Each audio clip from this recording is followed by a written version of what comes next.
اللهم صل وسلم عليك يا حبيبي يا رسول الله. حبايبي، قبل ما نبدأ الفيديو بتاعنا النهارده هنصلي على الرسول عليه افضل الصلاة والسلام. ترى هنعمل ايه مع بعض النهارده؟ هنعمل يا حبايبي كشري. هنبدأ طبعا بالصلاة على الرسول عليه افضل الصلاة والسلام. معانا بصل قطعناه شرايح زي ما احنا شايفين كده بالشكل ده. طبعا حطينا عليه دقيق. معانا طبعا حلة على النار فيها زيت. طبعا يا جماعة الزيت سخن معانا بالشكل ده. هننزل بالبصل بتاعنا لان الزيت ده طبعا هنعمل فيه رز بشعرية. احنا طبعا هنبدأ بالبصل.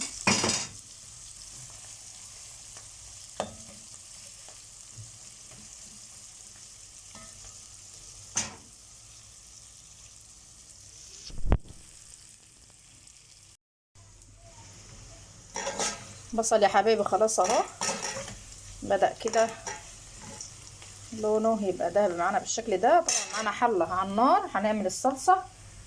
طبعا معانا راس توم هنعمل الصلصة الحمراء، وهنعمل الدقة اللي هي بتوم مية وتوم وخل وليمون. بصلة يا حبايبي زي ما احنا شايفين كده بالشكل ده اهو. خلاص كده معانا طبعا، معلش بس الكاميرا كانت فاصله معايا. حطينا معلقه توم معلقه زيت، شوحناهم كده، ونزلنا بمعلقه خل، ونزلنا بالصلصه طبعا بتاعتنا بعد ما صفناها بالشكل ده كده.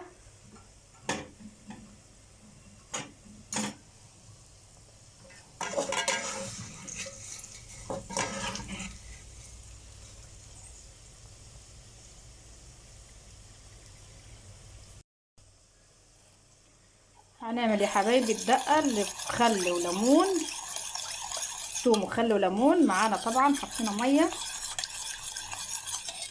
كوبايه، مقدار مثلا كوبايه ميه كده.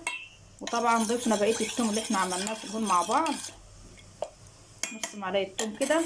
طبعا معانا ليمونه.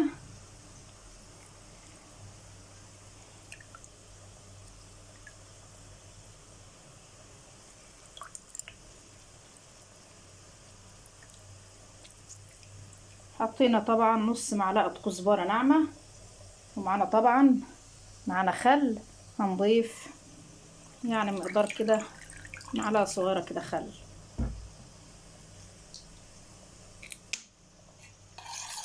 نظبطها طبعا، نظبط كده الحدق بتاعها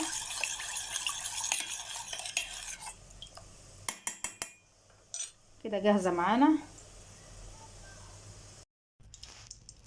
معانا طبعا يا حبايبي حله على النار فيها معلقه شويه الزيت اللي فاضوا من البصل.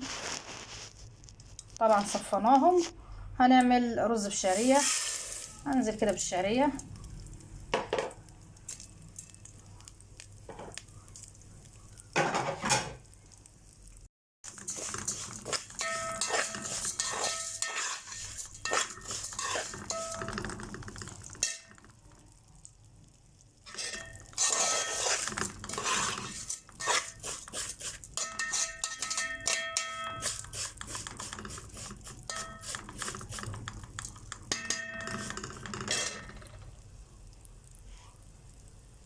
طبعا الصلصه بتاعتنا لسه، طبعا هنخلص الرز بس ونحطها تغلي كمان شويه.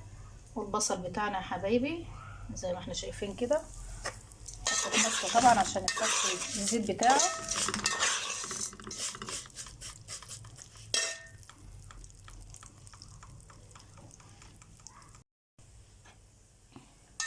الشعريه يا حبايبي طبعا خلاص كده وصلنا طبعا اللون اللي احنا عاوزينه. معانا الرز بتاعنا طبعا غسلناه وصفيناه المصفى بتاعتنا كده.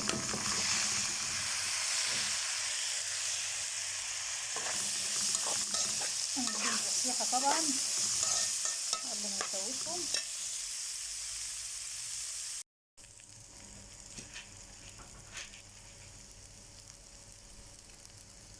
ومعانا طبعا عدس بجبه. طبعا بلينا من ساعتين كده. لو احنا مستعجلين يا جماعه هنسلقه سلقه بسيطه كده يا دوب يغلي غلوه كده ونصفيه.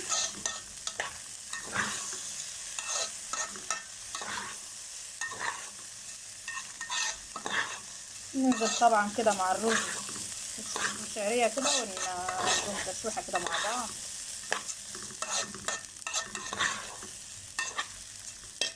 بالشكل ده كده.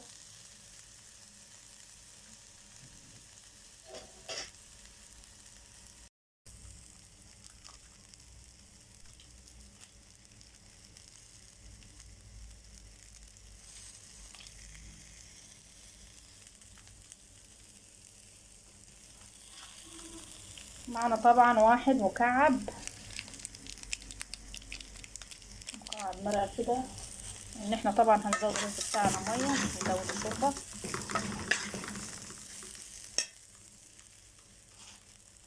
وهنظبط طبعا الحدق بتاعه، نشوحهم كده مع بعض بالشكل ده.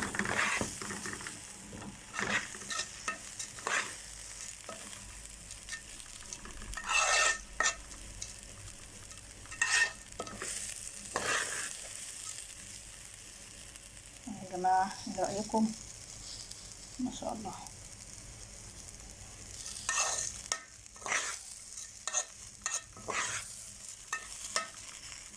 انا اسفه طبعا يا جماعه على الصوت، لان انا طالعه من دور. الحمد لله طبعا على كل حال.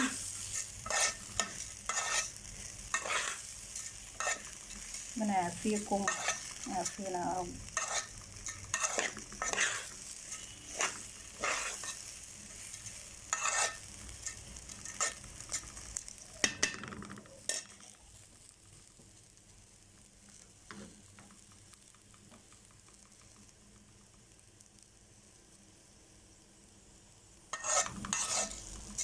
كده خلاص كده طبعا هنبدأ نزودهم. خلاص كده.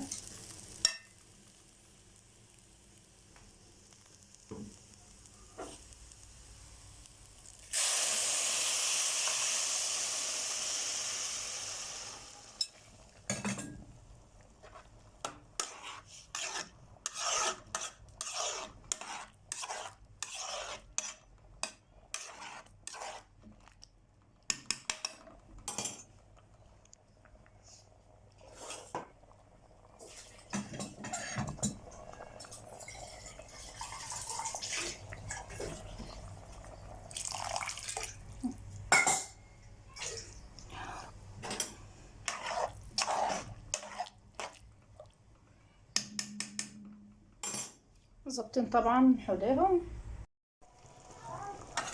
الرز كده يا حبايبي خلاص دخل في السوا بالشكل ده كده اهو، ما شاء الله اهو. ايه رايكم؟ ايه رايكم يا حبايبي؟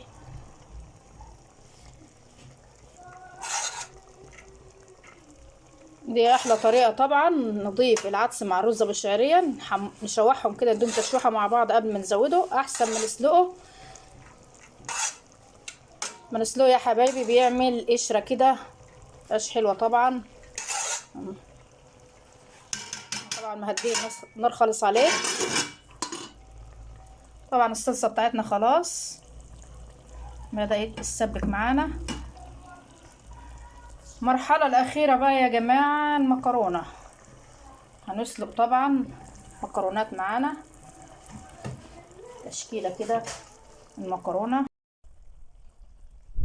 حطينا يا حبايبي حله على النار، حطينا معلقه زيت ومعلقه ملح. هنسلق المكرونه. طبعا الرز خلاص استوى معانا، والصلصه خلاص تعتبر اتسبكت معانا كده خلاص. كده 5 دقايق نطفي عليها زي ما احنا شايفين كده. طبعا هنشطب بقى شويه المعين اللي في الحوض دول لحد الميه ما تغلي معانا.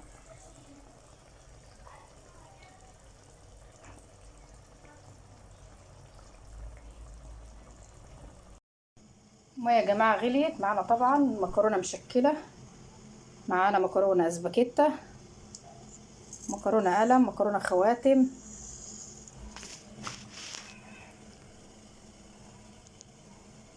زي ما احنا شايفين كده.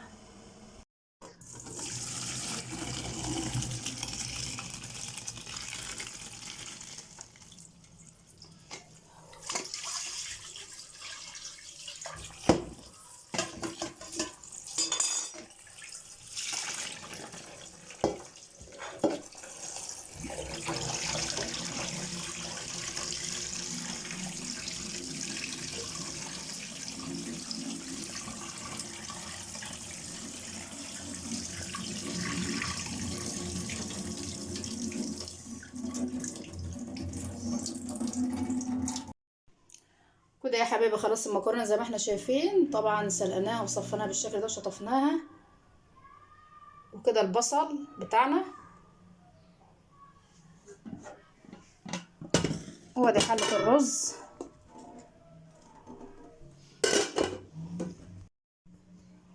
وادي الدقه بتاعتنا اللي هي بخل وملح وليمون وتوم طبعا. وطبعا شطبنا الحوض بتاعنا بالشكل ده كده. وطبعا الصلصه حطيناها على النار تاني عشان تسخن كده معانا، حاجه بسيطه كده عشان نغرف طبعا.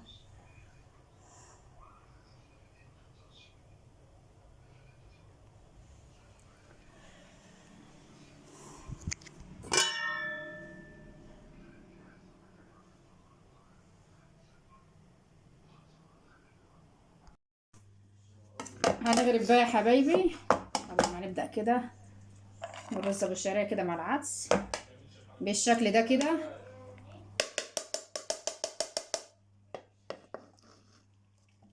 عليهم طبعا مكرونة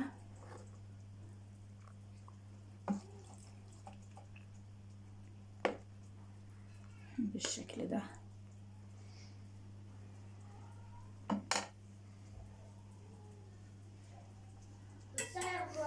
طبعا هننزل بالدقة اللي هي بتوم وخل وليمون كده بالشكل ده. هننزل بالصلصة بتاعتنا كده بالشكل ده. وطبعا اخر مرحلة معانا البصل.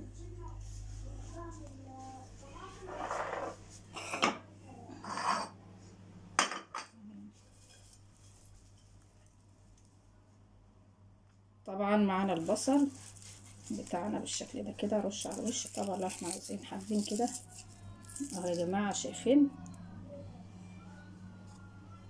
ايه رأيكم؟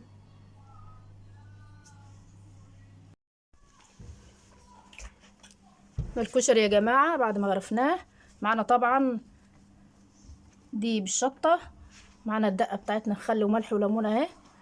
اللي حابب طبعا الصلصة كده سادة ولا حابها بشطة، يا ريت ما تنسوناش في اللايك والاشتراك. والسلام عليكم ورحمة الله وبركاته.